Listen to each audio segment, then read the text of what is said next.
le Saint-Coran n'a jamais subi d'altération.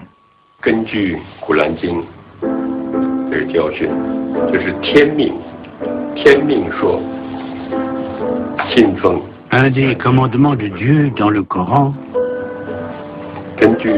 stipule qu'il est interdit de consommer du porc.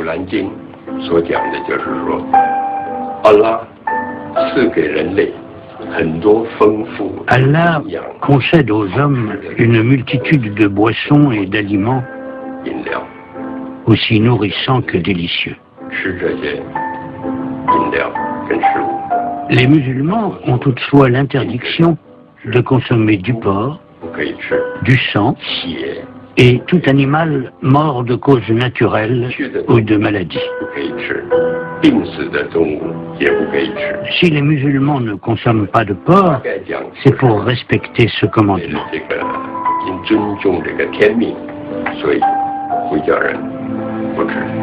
Dans le Coran, 4 sourates contiennent des versets rappelant sous une forme ou une autre l'interdiction de consommer du porc. En voici une. L'interdiction est mentionnée une première fois au verset 173 de la seconde sourate du Saint-Coran. Voici ce que dit le verset. Dieu vous interdit uniquement les bêtes mortes, le sang, la chair de porc et toutes les chairs consacrées à d'autres qu'à Dieu. Mais qui en mange par contrainte et non par révolte ou transgression ne pêche pas, car Dieu pardonne, il est miséricordieux.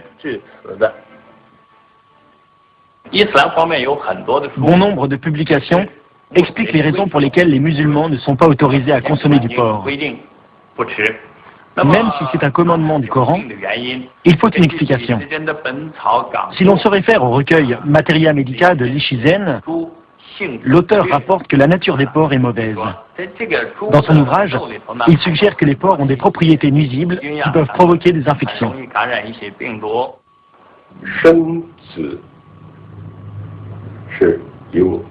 La vie et la mort sont entre les mains d'Allah.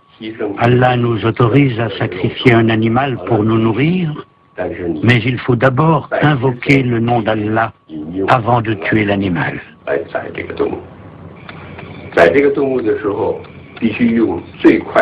Il faut aussi utiliser un couteau parfaitement aiguisé afin que l'animal souffre le moins possible. La viande ainsi obtenue est halal. Lorsqu'on tue un animal en se conformant à la loi islamique et en invoquant le nom d'Allah, alors la viande est halal.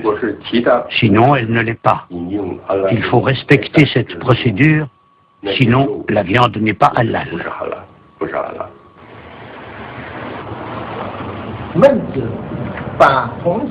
Le professeur Hadji Obaidillah Mohamed est le seul enseignant malais du département d'études chinoises à l'université de Malaya. Tout en étant malais et musulman, il a fait toutes ses études en chinois. Durant plusieurs décennies, il a traduit plusieurs classiques chinois pour la communauté musulmane. Il connaît très bien les deux cultures.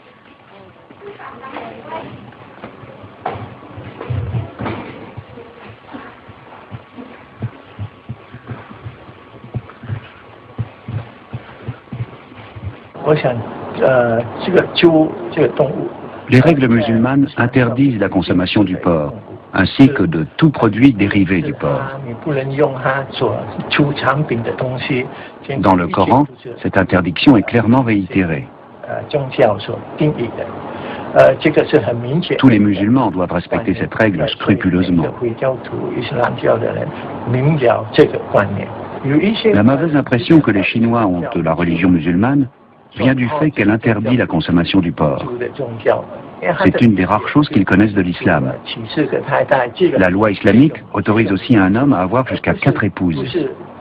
Ce sont les deux seules choses qu'ils connaissent de la religion musulmane. Ils n'ont aucune idée de la doctrine de l'islam. Ils n'appréhendent pas la nature de cette religion, ni sa signification. Les deux cultures diffèrent sur un point. L'une interdit fermement la consommation du porc, alors que pour l'autre, le porc est un aliment de base incontournable. Voilà ce qui divise surtout ces deux cultures. Or, il ne faut pas laisser les préjugés guider nos esprits. Il ne faut pas discriminer quelqu'un parce qu'il ne mange pas de porc. Le porc est une des principales offrandes des cérémonies religieuses les plus importantes. Un enterrement traditionnel en Chine. Des porcs rôtis sont alignés au centre. Leur quantité atteste la piété filiale à l'égard du défunt.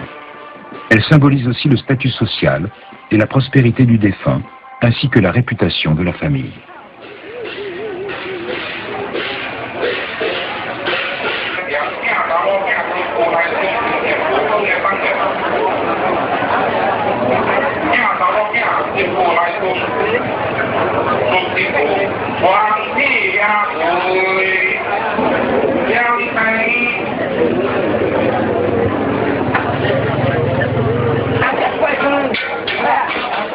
Une fois le rituel funéraire terminé, les parents et les amis du défunt sont conviés à consommer du porc.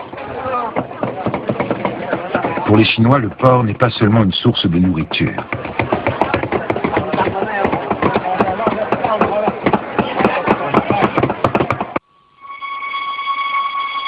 Issa Hassan vient du Xinjiang, en Chine. C'est un étudiant d'origine ouïghour, une des minorités chinoises qui compte des musulmans. Il est venu en Malaisie il y a 2 ans pour parfaire ses études sur l'islam. Dans ce pays à majorité musulmane, les sujets de réflexion ne manquent pas. Le cochon est un des thèmes les plus brûlants.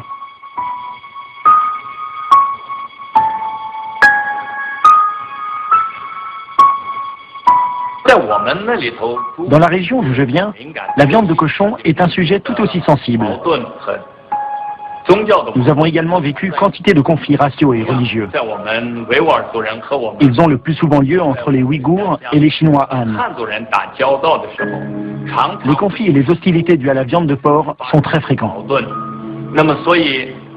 Moi, durant toute ma scolarité et jusqu'à ce que je commence à travailler, mes camarades de classe, puis mes collègues de l'ethnie Han, ont toujours été extrêmement polis et très aimables avec moi. Ils font preuve d'une certaine tolérance envers l'islam. En ma présence, ils faisaient leur possible pour ne pas prononcer le mot cochon et ne pas évoquer un sujet impliquant le cochon. Toutefois, ce monde est plein d'ignorants, d'idiots qui provoquent des conflits chaque fois qu'ils le peuvent. Ils parlent intentionnellement des cochons ou nous questionnent sur nos raisons de ne pas en consommer. Certains inventent des histoires ridicules. Ils suggèrent par exemple que si les musulmans ne consomment pas de viande de porc, c'est parce que nos ancêtres ont été sauvés par des porcs et qu'ils sont sacrés pour nous. Ces allusions sont très blessantes pour un musulman. Voici un dîner organisé par l'Organisation musulmane de bienfaisance de Malaisie. Les membres viennent de participer à une conférence. Masita Chong est une membre active du Club des jeunes. Originaire d'un village chinois du Pahang, elle s'est convertie à l'islam en 2001. Sa conversion lui a posé un sérieux dilemme, car elle n'osait pas en informer sa famille, surtout sa mère.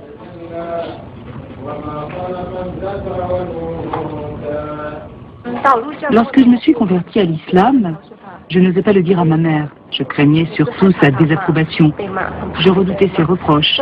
Voilà pourquoi j'ai gardé le secret. Un jour, elle m'a surprise en train de faire mes prières à la maison. Je n'ai pas eu le choix, j'ai dû lui dire la vérité. Elle était en fureur.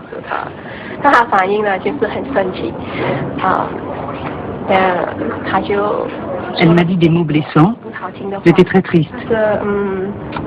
Je me sentais coupable. J'avais très peur. Toutefois, les choses sont peu à peu revenues à la normale. Je rentrais à la maison tous les jours, comme d'habitude. Le seul problème, c'était la nourriture. Je ne pouvais pas prendre mes repas avec la famille parce que la nourriture n'était pas halal. Le plus souvent, je mangeais à l'extérieur des aliments autorisés ainsi que des fruits. Je crois que c'est ça qui a fait le plus de peine à ma mère. J'adorais tellement sa cuisine. C'était ce que j'aimais le plus avant ma conversion. La seule occasion de m'asseoir à une table avec ma famille, c'est le premier jour du Nouvel An chinois, car on mange végétarien. À cette occasion, ma mère prépare mon repas dans des plats séparés. C'est la seule fois de l'année où je peux partager un repas avec ma famille.